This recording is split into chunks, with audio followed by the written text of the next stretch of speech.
Águas do Brasil apresentam o primeiro Flipetrópolis. Arte, literatura, educação e liberdade. Parceria, Prefeitura de Petrópolis.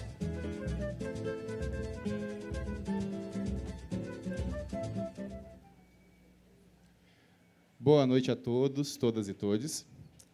Meu nome é Estevão Ribeiro, sou um homem negro de pele clara, com 1,88 m, gordo, né? Podemos dizer assim, gordo, e cabelos dreads, estou usando uma blusa social e uma calça meio jeans, meio tactel, porque eu sou gordo, né? Elastano, na verdade, e os sapatos pretos, né? Eu estou tendo aqui a honra não vou nem dizer mediar, porque, na verdade, eu quero mais ouvir vocês falando sobre assuntos diversos, eu vou dar um pontapé por aqui, mas ter a Lívia Santana Vaz aqui e a Morgana Kretzmann, para mim, é uma honra, porque são pessoas, são mulheres de pontos distintos desse país, que são unidas neste lugar que diz tanto sobre o Rio de Janeiro, sobre a sua importância real e tudo mais. Para começar, eu gostaria de falar uma frase que veio de uma conversa muito rápida com a Morgana hoje de manhã, que é assim: eu tenho observado que as pessoas dão diversos depoimentos sobre a literatura. A literatura cura, a literatura liberta, a literatura ela salva, né? E aí, assim, eu gostaria de saber para vocês o que a leitura fez por vocês e para as pessoas que leram vocês. Né? Então, assim, primeiro, dizer como o contato de vocês com a literatura e até mesmo sobre essas pessoas, assim, sobre o que vocês leram, o contato que eles tiveram das pessoas que tiveram com seus trabalhos, sejam trabalhos teóricos, sejam trabalhos, né, os trabalhos literatura, mas como a literatura para vocês? Liberta, salva? Como seria?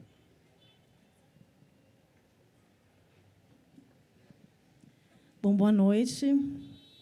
Eu sou uma mulher negra de pele parda. Estou usando um vestido branco, longo, de mangas. Estou usando também um colar dourado, bem justo ao pescoço, com um búzio. Brincos também de búzios, tanto o vestido quanto o colar e os brincos são de empreendedores negros e negras, faço questão de dizer, né? Tenho os cabelos crespos e estou usando o cabelo preso só de um lado e óculos de armação marrom. Bom, dito isso, é interessante você perguntar isso, Estevão, sobre a literatura. Eu diria que a literatura, o escrever, para mim, veio muito cedo, né? Eu fui uma menina escritora que talvez tenha me perdido no meio do caminho com tantas cobranças do ter que ser melhor que todo mundo naquele espaço tão embranquecido. E, recentemente, eu encontrei meus poemas dos 14 anos de idade lá. Vários poemas, alguns deles foram até musicados. Mas a publicação, o levar a minha escrita para o mundo, para as pessoas, surge na pandemia. E eu pari várias vezes na pandemia, porque eu estava parida, efetivamente, da minha segunda filha, Yara, cujo nome foi colocado pela irmã, né, que me disse: mãe, eu já sei o nome da minha irmã, chegando da escola, eu com a barriga enorme, ela disse: o nome será Yara, porque ela é das águas igual Iemanjá, né? E aí a coisa da água, do parir, do desaguar, isso veio tudo com a pandemia, né? Então, esses 2 livros foram escritos durante a pandemia. Eu estava amamentando Yara. Então, eu posso dizer que... Estava desaguando. Estava desaguando, né? Tinha acabado de desaguar e desaguando ainda, amamentando Yara, e desaguando palavras, né, que foram uma forma de resgatar o meu passado de menina que escrevia, mas também de resgatar o passado do meu povo. Esse livro resgata muito do passado do povo negro do Brasil. E, por isso mesmo, que a literatura foi, para mim, uma maneira de manter a minha conexão com o mundo, e com todos esses mundos, né? O mundo do meu povo, o mundo da minha ancestralidade, o mundo da maternidade. E foi bem interessante lançar esses livros, porque quase todo o lançamento, depois que a pandemia foi passando, tinha alguém que chorava muito. Em todos os lançamentos tinha alguém, quase sempre uma mulher negra, que chorava muito, chorava muito. Então, eu posso dizer que a literatura é um espaço de segurança para desaguar. Porque, numa sociedade que está tão polarizada, está tão contaminada pelo ódio, a gente quase não consegue se desarmar. A gente está o tempo todo em estado de alerta, né? Com medo, inseguras.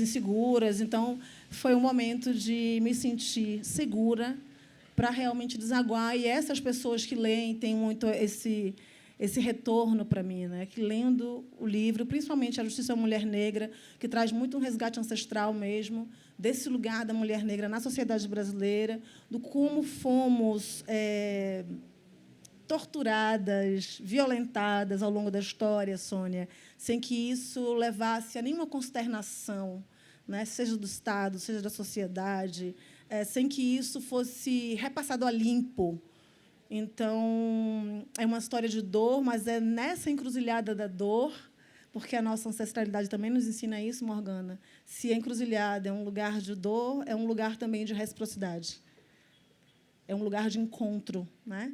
E é nesse encontro que a gente se fortalece, busca potência para compreender que, se racismo e sexismo nessa sociedade são tão dolorosos, são obstáculos muito severos, é desse lugar também que a gente se encontra e que a gente vai juntando os afluentes para formar uma correnteza que deságua no mar, e que o mar, para mim, representa, Eliana, você falou do mar, né? Água de renovação. Então, é para isso. Foi isso para mim. É isso, está sendo isso para mim, esse desaguar, essa possibilidade de desaguar e, com isso, curar também.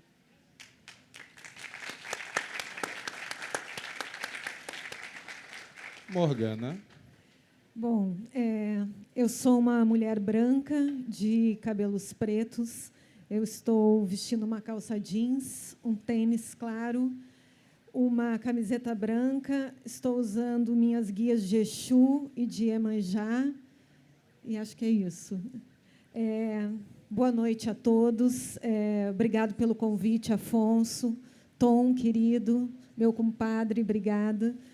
É uma imensa honra para mim estar nessa mesa hoje com o Estevão e com a Lívia. A Lívia, que é uma mulher que, para mim, ela representa tudo que tem de mais feminino e de mais lindo no que representa ser uma mulher. Então, realmente, Lívia, é uma honra muito grande estar aqui. Obrigada pela oportunidade, Flipetrópolis.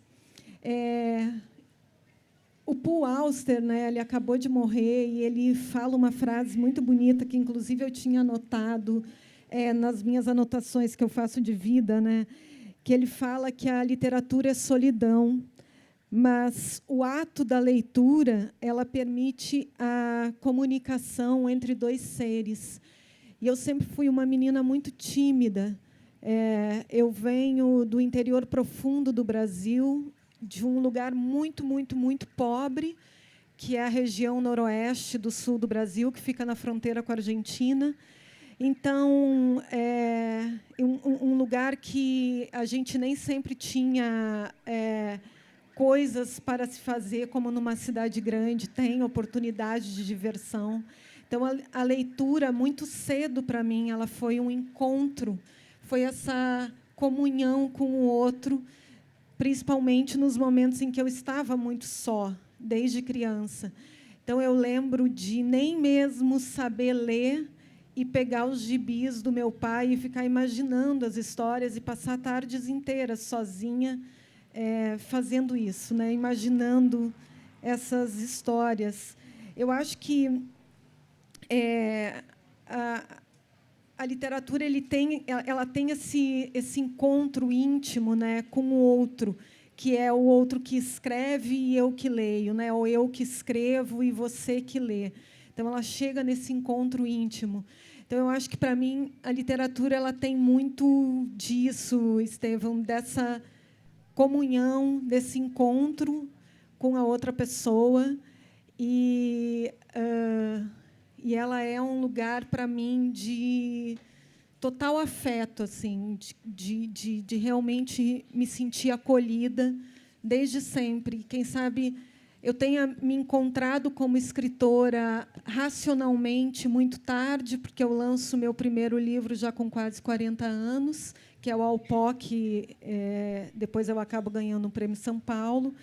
E aí, então, lá lanço meu segundo livro, já o Água Turva, já estou com mais de 40 anos. Então, eu acho que eu me descubro como escritora realmente um pouco mais tardiamente, mas eu acho que eu sempre fui, porque, para mim, escrever, para mim, literatura é contar histórias. Então, acho que essa contadora de histórias ela sempre existiu.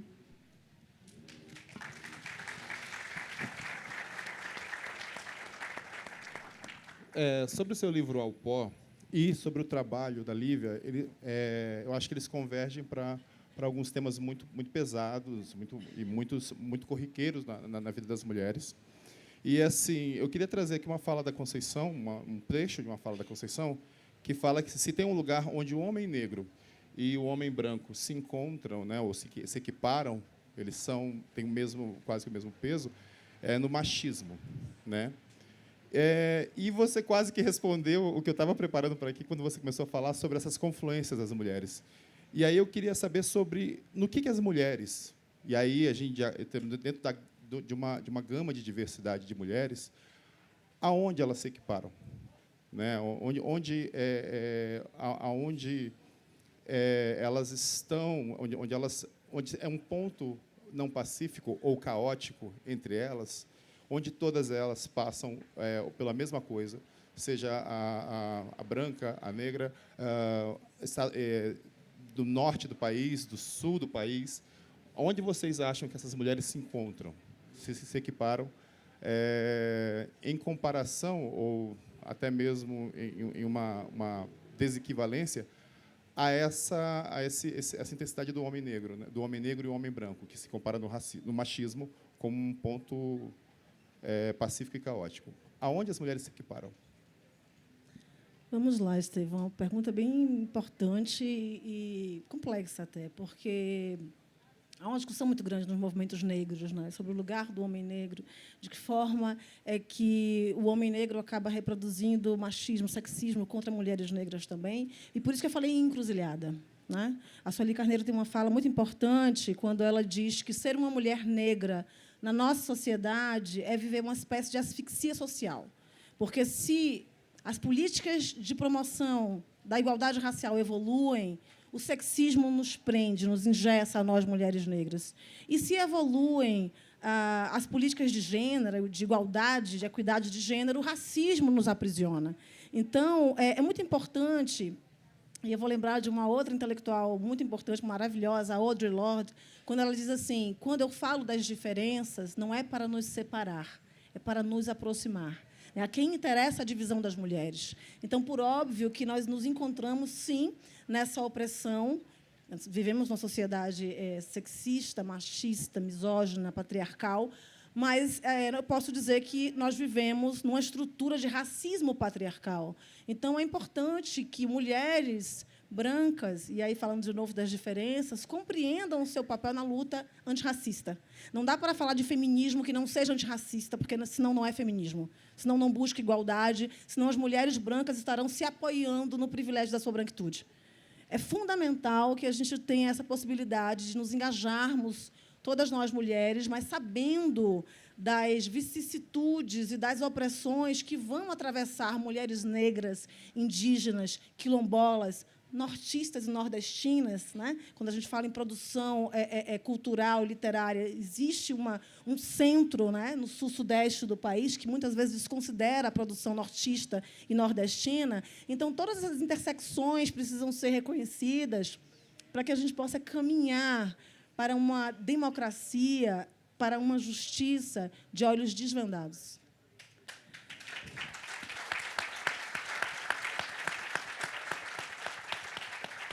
Essa justiça de olhos vendados, de origem grega, ela não nos interessa, ela não nos atende. É preciso tirar essas vendas para que essa justiça possa ser construída com as pessoas. Eu costumo dizer que eu não acredito numa política pública ou numa justiça ou numa democracia que se pretenda parar as pessoas de uma maneira unilateral. porque ninguém tem a possibilidade de ter todas as vivências e de compreender todas as perspectivas. Então, é importante que nós construamos justiça com as pessoas e não para as pessoas. Então, essa confluência, de novo, das mulheres, sempre no plural, porque há uma pluriversalidade do que é ser mulher, né? Temos que pensar nas mulheres transexuais, travestis, lésbicas também, para que a gente consiga realmente romper essas barreiras. É difícil, né? Pergunta difícil. Concordo 100% com tudo que a Lívia fala e eu acredito que eu até tinha comentado isso com o Estevão mais cedo quando a gente conversou, né? Eu acho que as mulheres elas se encontram, mesmo que esse encontro não seja totalmente igual. Quando a gente está falando de mulheres brancas, de mulheres negras, mulheres indígenas e mulheres trans, a gente sabe que há uma diferença, mas eu acho que se tem alguma encruzilhada que a gente se encontra é quando a gente quer falar de medo, porque a gente já o simples fato de já nascer mulher, você já nasce com alguns medos que eles vão com você pelo caminho todo, percorrendo o caminho todo até o fim da sua vida. É o medo de andar de noite, é o medo de andar sozinha, é o medo de estar sozinha. Então, eu acho que esse medo é o lugar onde nós, mulheres, nos encontramos. E, ao mesmo tempo, também na coragem.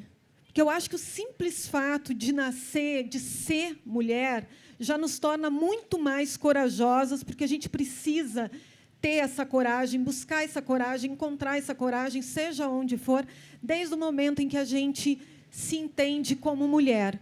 Então, ao mesmo tempo em que eu acredito que estamos juntas nesse medo, também estamos juntas nessa coragem, que ela é muito maior dentro do ser, dentro do corpo, dentro do sangue de uma mulher, do que de um homem. Acho que nós somos muito mais corajosas em todos os sentidos. Só que, obviamente, que dentro dessa coragem e dentro desse medo, a gente não pode esquecer que somos diferentes, como a Lívia falou, somos diferentes. Eu não consigo imaginar o que é o medo de uma mulher negra ou de uma mulher indígena, porque é óbvio que é um medo totalmente diferente do meu.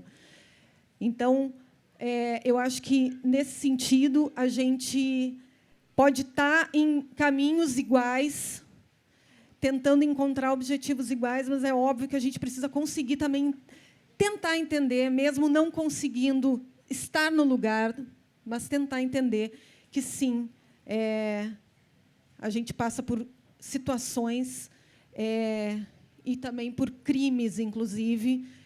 O Alpó trata de abuso infantil e de crime e de violência contra a mulher. A violência contra uma mulher branca, obviamente, que é muito diferente de todas as violências que uma mulher negra, uma mulher indígena passa e já passou, principalmente nesse país, né?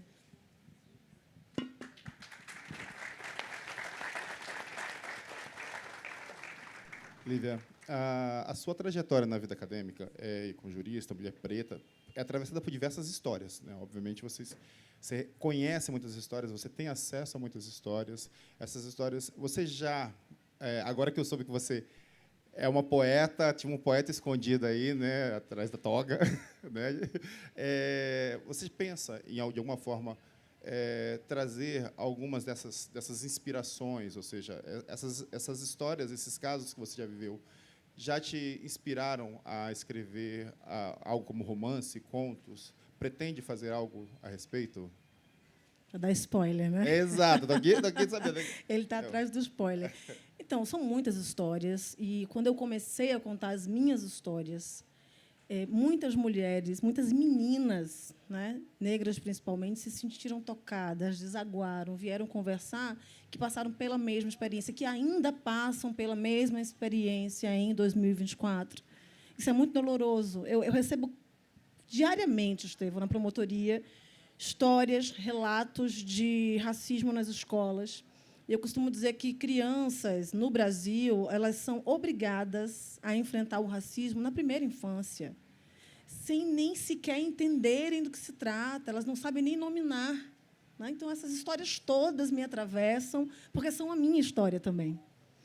Mas, contando do spoiler, né? Sim, olha só, exclusividade aqui para o Flip Petrópolis, hein? Para o primeiro, hein? Vamos lá. Pois é. A minha avó paterna, Wanda com W, como ela dizia. Wanda com W. Ela trabalhou de tudo que você possa imaginar para conseguir sustentar praticamente solo os 7 filhos. E ela tem muitas histórias, né? Eu digo que a minha família talvez tivesse como forma de sobrevivência o deboche. Ela era muito debochada. Minha avó tinha muitos ditados, muitos dizeres que até hoje a gente guarda com muito carinho, mas ela teve uma vida muito sofrida. A gente passou pelo 1º de maio agora, né, o Dia do Trabalhador, que devia ser de todos os trabalhadores e trabalhadoras, mas eu sempre debato muito nessa data as empregadas domésticas. A minha avó paterna foi uma empregada doméstica, uma mulher que teve o nome trocado. Essa foi uma história que eu contei para a Conceição Evaristo durante a pandemia, na escrita desse livro. Tem uma declamação da Conceição Evaristo. E ela estava com a mãe em casa, padecendo também. E, quando ela começou a falar, eu me lembrei da minha avó. E contei essa história muito emocionada. A minha avó, ela teve o nome trocado pela patroa. E por que trocado? Porque a filha da patroa se chamava Wanda. Então, era inconcebível para aquela mulher. Eu não vou dizer aqui, mas ela dizia rua tal, número tal, e o nome da mulher, até hoje eu tenho isso. Ela é inconcebível para aquela mulher que a filha dela tivesse o mesmo nome da empregada. Então, ela trocou o nome da minha avó para Silvia. E minha avó, debochada que era, dizia, minha filha, eu esquecia que eu era Silvia. Eu esquecia. E ela passava um tempão, Silvia, Silvia. E eu não respondia, até que eu me lembrava que Silvia era eu que tinha que responder. Ou seja, ela perdeu a identidade. Quando você apresenta alguém, a primeira coisa que você diz sobre essa pessoa é o nome. É o nome. Naquela casa, assim como com os nossos antepassados, Helena, né, nós não tivemos o direito de usar os nossos nomes de origem. Então, o nome Wanda foi substituído pelo nome Silvia. Mas, como eu não posso deixar de falar da resistência e das estratégias dessas mulheres, né? Porque muita gente subestima as mulheres negras. Trabalhava na cozinha. Essas mulheres que trabalhavam nas cozinhas e que nutriam os seus senhores e senhoras também sabiam muito bem envenená-los, né? E a minha avó contava das estratégias dela na cozinha.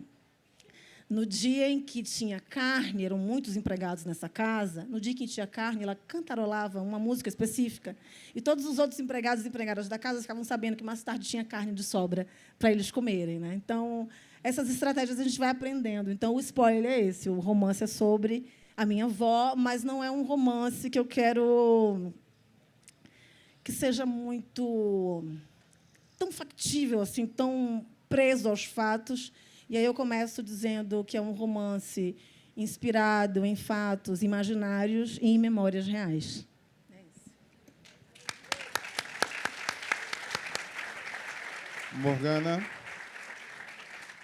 Morgana, você está com um livro novo, né? O seu segundo livro, um thriller político ecológico chamado Água Turva. Eu até chamei ele de ecotriller, né? Ecotriller político Água Turva. Quer falar um pouquinho sobre ele, por favor? Quero, porque o Água Turva acabou de sair, faz um mês que foi lançado, e eu acho que é o momento agora de falar sobre. A gente vive num país, na verdade, a gente vive num mundo onde a gente tem várias liberdades cerceadas, mas, nesse momento, no Brasil, no último governo em que a gente viveu, a gente teve a liberdade dos ambientalistas realmente cerceada, né? Assim, ambientalistas, profissionais que trabalham em prol do meio ambiente, pessoas que defendiam e defendem o meio ambiente tiveram as suas liberdades restringidas pelo medo, que é o medo de ser morto, como o que aconteceu com o Dom e com o Bruno, que, no oeste da Amazônia, no Vale do Jaguari, eles foram cruelmente mortos, esquartejados, seus restos mortais foram queimados e depois enterrados numa vala. E tudo porque eles estavam defendendo um território, uma unidade de conservação. Então, esse livro, Água Turva, eu escrevi durante esses 4 anos desse governo que a gente viveu, um governo que legitimou pessoas que já vinham cometendo vários tipos de crimes ambientais e passaram a cometer mais crimes, né? Foi durante esse governo que a gente teve a liberação da caça esportiva, por exemplo, e a gente sabe que essa caça esportiva foi simplesmente maquiada porque as pessoas passaram a caçar animais silvestres pelo Brasil afora, todo tipo de animal que a gente pode imaginar, inclusive onças. Então, o livro trata também disso, dessa caça de animais silvestres. Ele se passa nessa região que eu nasci, que é uma região muito esquecida, pouco conhecida, que fica na fronteira com a Argentina. E essa região possui uma unidade de conservação que é a maior e mais antiga unidade de conservação que existe no sul do Brasil, que é o Parque Estadual do Turvo. Esse lugar ele abriga o último reduto da onça-pintada no sul do Brasil, é onde a onça-pintada vai ter filhotes, e abriga o maior salto longitudinal de queda d'água do mundo. Então, esses são os fatos reais desse livro. E aí, os fatos que eu crio depois para o livro é a construção de uma hidrelétrica e a tentativa dessa construção que iria acabar colocando essa unidade de conservação e esse lugar da onça-pintada e esse salto do Iocumã debaixo d'água. Em volta disso tudo, a gente tem várias questões políticas que envolvem rachadinhas, superfaturamento de construção de barragem, e também questões sociais, que são dos povos tradicionais que vivem nessa localidade, nesse lugar, nessa cidade fictícia que eu chamo no livro de Dourado. O livro é um thriller ecológico, um livro policial que fala sobre crimes ambientais.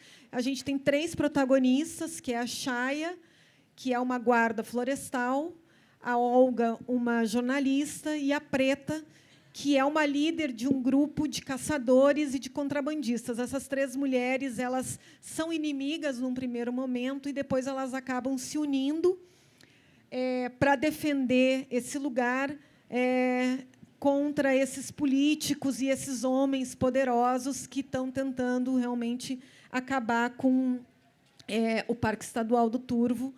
Por isso, o título Água Turva. Ele se chamava o título era Água Turvo no início, porque era a água e o Parque do Turvo, mas depois mudou para Água Turva por questões de marketing e da editora. Sempre o marketing, meu Deus do céu. Então, é isso. É um livro com uma linguagem de policial, uma linguagem de thriller. E acho que é isso. Tem blurbs do Jefferson Tenório, que está aqui sentado. Olha só. Meu amigo querido, Aline Bey e Carola Saavedra. E ele trata, além de questões políticas e sociais, ele também trata muito de questões femininas, não feministas, femininas.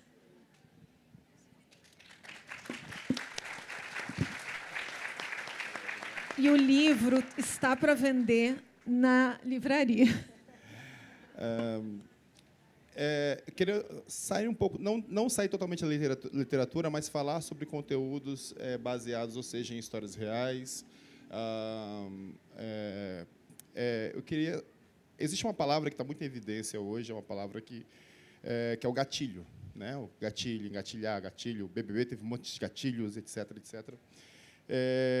E assim, eu como uma pessoa preta vindo aqui a Petrópolis, eu olho para qualquer coisa que seja anterior, construído em 1850, já fico mais assim, tem uns gatilhos também aqui, mas o que eu gostaria de falar aqui é sobre os produtos audiovisuais que estão sendo lançados hoje, muitos deles baseados às vezes em relatos, como A May Destroy You, Bebê Rena, Justiça até, são materiais que falam sobre, que trazem histórias de abuso, sabe, histórias muito, muito pesadas. O que vocês têm alguma opinião sobre isso? Vocês consomem esse material? Ou por fazer parte do seu dia a dia, você fala, não, para mim está bom por isso? que vocês acham desses materiais ganhando uma grande força, seja no Twitter, seja nas redes sociais, ou como materiais de consumo?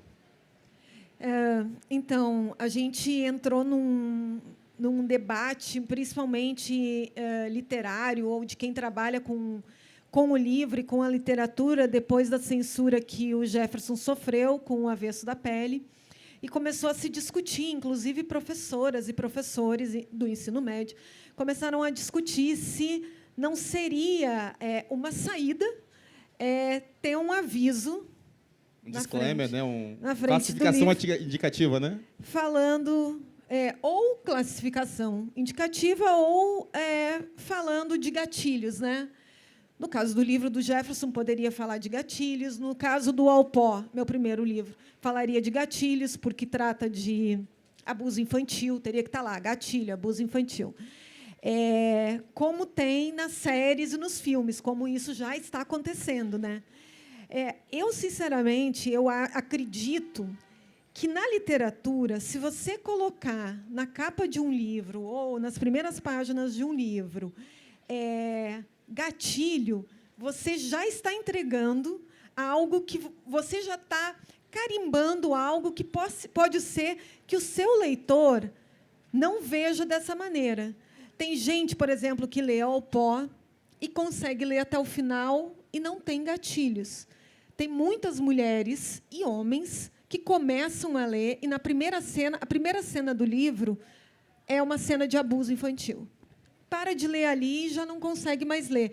Mas eu acho que o leitor, se o leitor vai até a livraria para comprar um livro, né, ou mesmo que compra online, está escolhendo um livro, ele tem que decidir, durante a leitura, se esse é um livro que lhe traz gatilhos ou não. Eu não concordo. Agora, em relação à idade ou não de um livro, gente, exatamente o que aconteceu com o livro do Jefferson. Quando este livro vai, por exemplo, para uma escola ou para uma biblioteca, ele já passou por uma série de pessoas que são aptas a decidir qual a idade deste livro, qual a idade do adolescente para poder ler ou não esse livro. A gente não pode dizer que O Avesso da Pele, por exemplo, é um livro que um adolescente de 17 anos não pode ler, porque tem 2 cenas de sexo né? A gente sabe que adolescentes com essa idade estão consumindo outras coisas, inclusive no TikTok.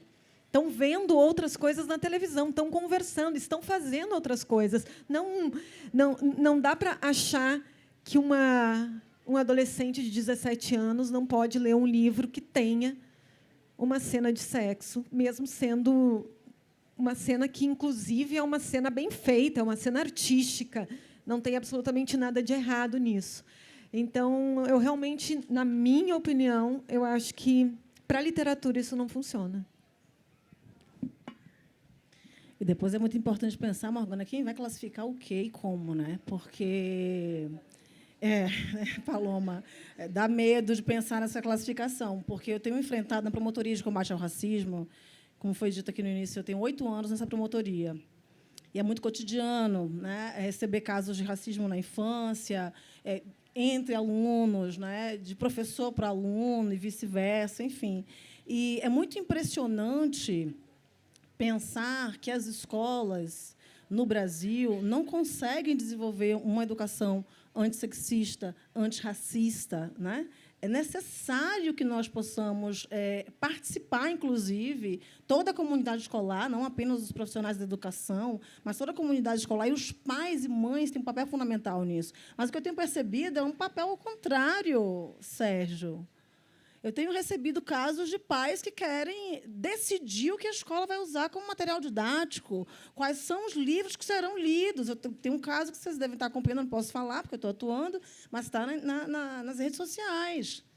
Né? E livros assim, importantíssimos. Ou seja, já não basta as escolas não possibilitarem, principalmente as particulares, não possibilitarem que as crianças e adolescentes convivam com a diversidade, porque essa é a verdade. Eu falo de Salvador, com 84% de pessoas negras, e que as escolas particulares não têm diversidade. São pouquíssimas crianças negras, né? nas escolas particulares em especial. Então, as crianças já não convivem com a diversidade, não vão poder ler experiências diversas também. Então, eu acho que a gente precisa refletir muito sobre que tipo de família nós estamos formando, né? Que tipo de escola, porque não é só uma questão da educação antirracista promovida pela escola, que, aliás, é uma obrigação pela Lei 10.639, de 2003, que estabelece a inclusão nos currículos oficiais de ensino da história e cultura africana e afro-brasileira, e a 11.645, de 2008, a história e cultura indígena. É uma obrigação das escolas, mas é uma obrigação das famílias também. A escola não educa sozinha nossos filhos e filhas. Não é? Então, é fundamental que a gente tenha essa participação. Mas você falou em gatilho, são muitos gatilhos. Você deve imaginar...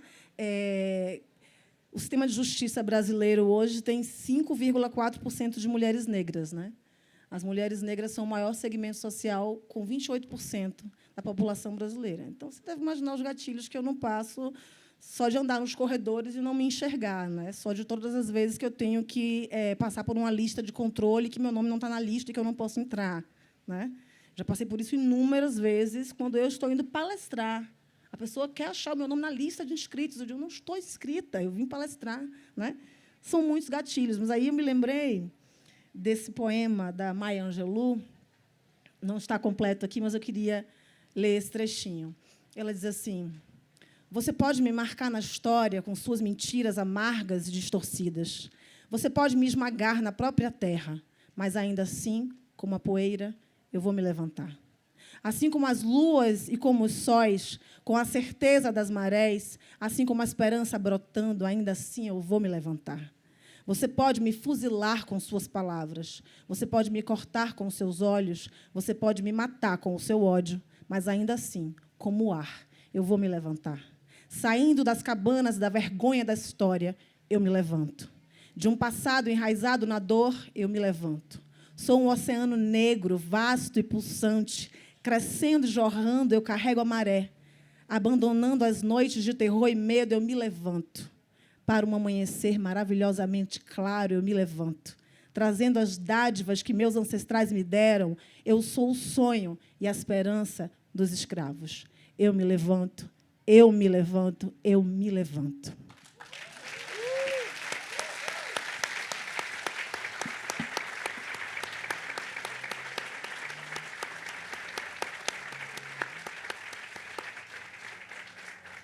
Então, já que falamos de gatilhos, né, e a Eliana me fala muito sobre gatilhos ancestrais, né, joga a gente lá para um bocado de lugares. E aí eu quero também ressignificar um pouco isso. Qual o gatilho ancestral que leva vocês para as meninas que vocês eram, mas de forma positiva? Uma música, um cheiro, alguma coisa que fala assim, caraca, isso me leva para um momento em que eu era a pessoa mais feliz do mundo e achava que não ia encontrar essa barra toda que era ser mulher, que é ser uma mulher negra. Então, para onde? O que até hoje ainda te leva para lá?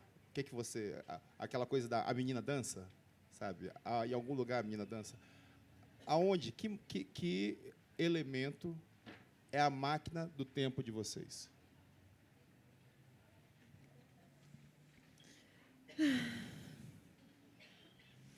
Eu acho que o elemento da minha máquina do tempo, com toda certeza, é o lugar de onde eu vim, porque toda a minha literatura sai de lá. Tudo que eu crio como artista sai desse lugar, que é um lugar de terra vermelha, um lugar que eu andava de pé descalço e que eu tentava, enfim, encontrar as minhas histórias, muitas vezes viver e escrever elas, mesmo que fosse só comigo mesma, sem plateia. E eu acho que também entra essa minha coisa de ter encontrado no teatro também uma fuga, né, para poder contar essas histórias que eu vivi durante tanto tempo sozinha nesse lugar, que, mais uma vez, a gente às vezes imagina que o Rio Grande do Sul ele é todo igual e ele é todo o mesmo, mas ele não é. Tem regiões do Rio Grande do Sul que são realmente muito pobres. Tem regiões no Rio Grande do Sul que realmente grupos de pessoas são marginalizados pelos próprios pares, pelos próprios conterrâneos. Tem regiões no Rio Grande do Sul onde o racismo, o sexismo, o classismo é realmente muito forte. E, infelizmente, é desse lugar que eu venho. Ou felizmente, porque também é por causa desse lugar que eu escrevo as minhas histórias. E uma vez me perguntaram sobre isso, né, sobre de onde vem a minha literatura, e eu brinquei falando que vem das tragédias, porque meu próximo livro também é sobre uma Antígona rural e agrícola. E todos os meus livros eles estão imersos em tragédias, sejam em tragédias familiares, em tragédias que acontecem com crianças. Então, o que eu escrevo e a artista que eu sou também vem da dor, dessa dor que eu senti, da dor desse lugar, o que os meus antepassados passaram.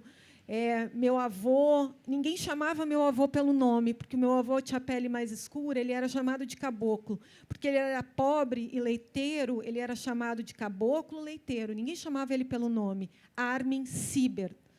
Hoje eu faço questão de colocar isso nos meus livros, hoje eu faço questão de colocar isso na minha literatura. E eu queria voltar um pouco a uma frase do Krenak, porque eu acho que a literatura ela nos ensina também e nos leva a ter uma consciência maior para aquilo que vem no amanhã. Então, o Krenak ele fala no livro Ideias para Adiar o Fim do Mundo. Ele diz assim: o estado do mundo que vivemos é hoje exatamente o mesmo que os nossos antepassados recentes encomendaram para nós. Então, a pergunta que eu quero deixar aqui, porque eu imagino que seja a gente já esteja encerrando, é: qual mundo nós estamos encomendando para as próximas gerações? A gente tem pensado nisso? Será que as próximas gerações elas vão ficar felizes com esse mundo? Será que elas querem esse mundo que a gente está deixando aqui para elas? Então, eu fico muito pensando que a gente vive num mundo muito individualista e que está na hora da gente começar a pensar numa sociedade planetária, sabe, onde a pedagogia, a ciência, a educação, a literatura, elas devem ser trabalhadas contra o racismo, contra o machismo, contra as crises climáticas, contra o machismo. Então, essa consciência ecológica, né, essa consciência humana que nós queremos ou que nós buscamos, é o que a gente precisa começar a pensar para pensar num mundo melhor para quem está vindo aqui na frente. É isso. Obrigada, gente.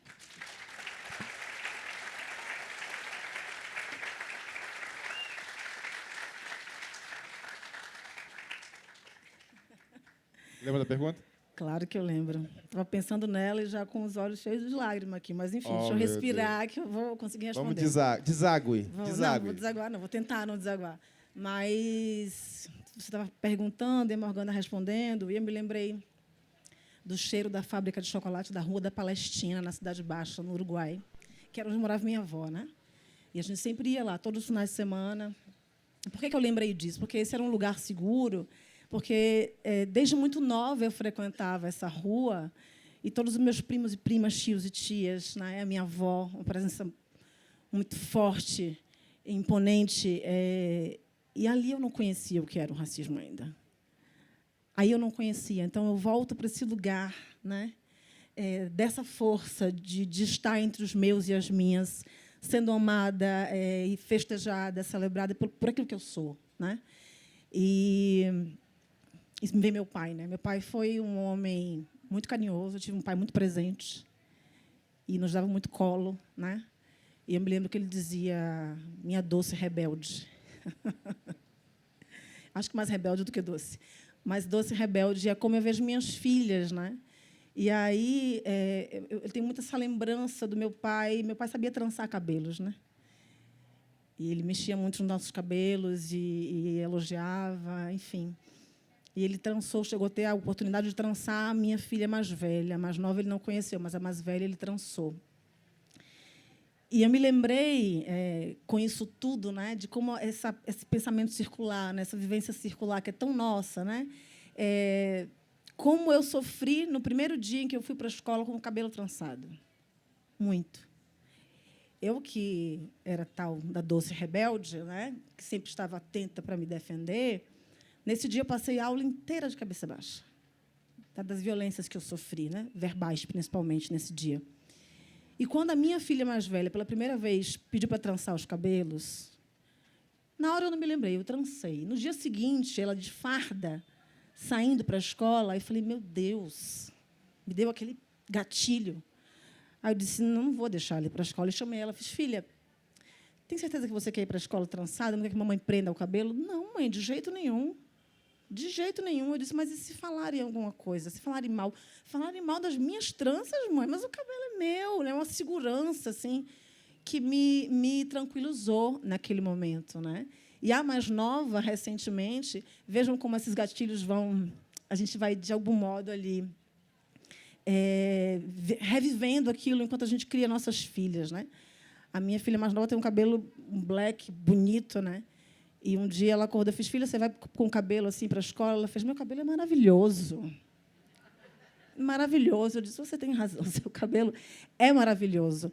Era algo que eu jamais conseguiria verbalizar com 4 anos, que o meu cabelo é maravilhoso. Eu demorei mais de 30 anos para alguém elogiar o meu cabelo. Então, é essa força que vem desse lugar de estar ali na minha infância e de não conhecer o que era o racismo e de poder ver como minhas filhas vivem como se ele não pudesse atingi-las. Atinge. A gente sabe que atinge. Nós não vamos viver, Estevão e Morgana, para ver uma sociedade realmente igualitária, realmente democrática, que inclua pessoas negras, LGBTQIAP+, comunidades indígenas, quilombolas, mulheres. Nós não viveremos para ver essa sociedade, mas eu acho que o que importa é o caminhar. É o caminho que a gente está trilhando juntos e juntas, né? É isso que faz a diferença. Então, que bom que a gente está caminhando. E eu digo que o racismo vai continuar existindo. Eu digo isso muito para as crianças que eu atendo na promotoria, que choram muito. Eu digo, o que vai mudar é a sua postura diante do racismo.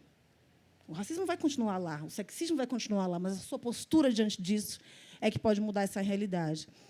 Eu queria encerrar lembrando uma fala do presidente de Portugal, tem uma semana, eu acho, que ele disse, Jamil, assumiu a responsabilidade pela escravidão e pelo sofrimento do povo negro. Em Mecezer, no discurso sobre o colonialismo, fala isso, né? Como que, quando esses instrumentos de tortura e morte eram aplicados nas colônias, inclusive legalizados, formalizados por lei, não geraram consternação. E, quando aconteceu do lado de lá, na Europa, em solo europeu, com corpos brancos, gerou tanta consternação como o Holocausto. Nós temos um Holocausto negro ainda por ser revisitado, revivido, no sentido de responsabilização dos Estados, das sociedades, das instituições públicas e privadas que tanto lucraram com esse sofrimento. Então, existe uma dívida histórica. E eu queria finalizar com um trechinho de uma música de Lued Luna, que se chama Acabou. E ela faz assim... Quem vai pagar a conta? Quem vai contar os corpos? Quem vai catar os cacos dos corações? Quem vai apagar as recordações? Quem vai secar cada gota de suor e sangue, cada gota de suor e sangue acabou? Eu acho que essa responsabilidade de secar cada gota de suor e sangue é de todos nós.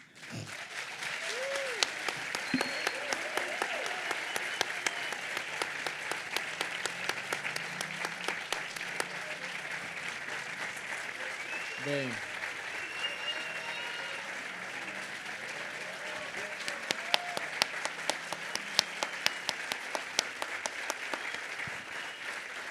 Encerramos aqui. Eu quero agradecer muito ao Alfonso, ao Sérgio, à Filipetrópolis pela oportunidade dessa noite maravilhosa, desse encontro lindo, esse encontro do Nordeste e do Sul, com o Espírito Santo escondidinho no meio, entendeu? Sou capixaba.